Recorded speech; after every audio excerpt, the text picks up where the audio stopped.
राजस्थान में कांग्रेस के वरिष्ठ नेता और किसानों के मसीहा माने जाने वाले रामेश्वर डूडी ने अपनी अंतिम सांसें ले ली हैं। रामेश्वर डूडी अपने पीछे एक बहुत बड़ी विरासत छोड़ के चले गए हैं। वो ऐसे विनम्र स्वभाव के नेता थे कि राजनीति में उनके बहुत कम दुश्मन थे। ये बात उनके राजनीतिक जीवन में सबसे खास बात है कि उनके बहुत कम दुश्मन थे। वो जनता से जुड़े हुए नेता थे जो जनता के बीच जाकर उनकी परेशानियों को सुनते थे और उनका हल निकालते थे।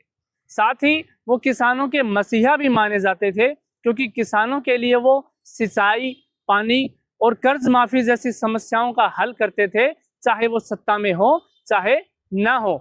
और अब रामेश्वर डूडी ने अपनी अंतिम सांसें ले ली हैं, जिसके कारण न सिर्फ कांग्रेस बल्कि हर पार्टी के नेता और उनके चाहने वालों की आंखें नम हो गई हैं।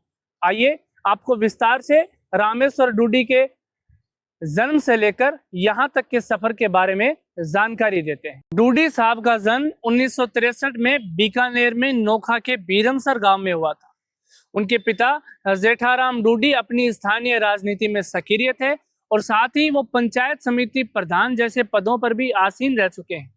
इसी तरह डूडी साहब ने भी अपने राजनीतिक जीवन का जो सफर है वो स्थानीय राजनीति से शुरू किया था और वो भी पंचायत समिति प्रधान जैसे पदों पर आसीन रह चुके हैं।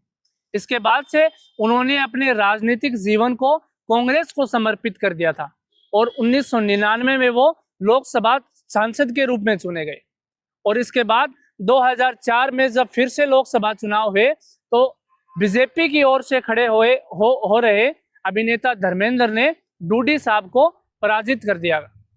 हार जाने के बाद भी डूडी साहब अपनी स्थानीय राजनीति से जुड़े रहे और 2008 में राजस्थान राज्य कृषि और औद्योगिक विकास बोर्ड के अध्यक्ष के रूप में डूडी साहब चुने गए।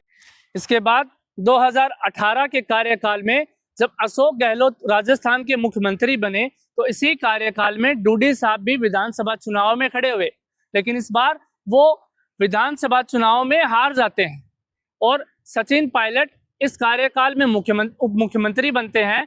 तो उन्होंने भी डूडी साहब के हार जाने के बाद डूडी साहब को अपना पूरा सपोर्ट दिया था, जिसके कारण ये जाहिर होता है कि डूडी साहब के संबंध पायलट साहब से काफी गहरे थे।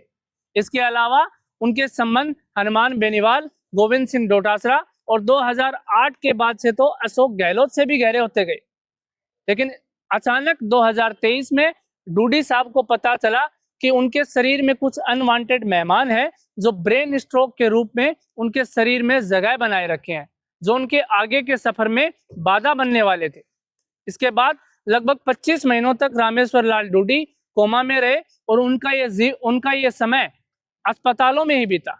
लेकिन अब 4 अक्टूबर 2025 को रामेश्वर लाल डूडी ने हम सबको अलविदा कह दिया। उन्होंने अब अपनी अंतिम सांसें ले ली हैं और जिसके कारण राजस्थान की जनता की आंखें नम हो गई हैं।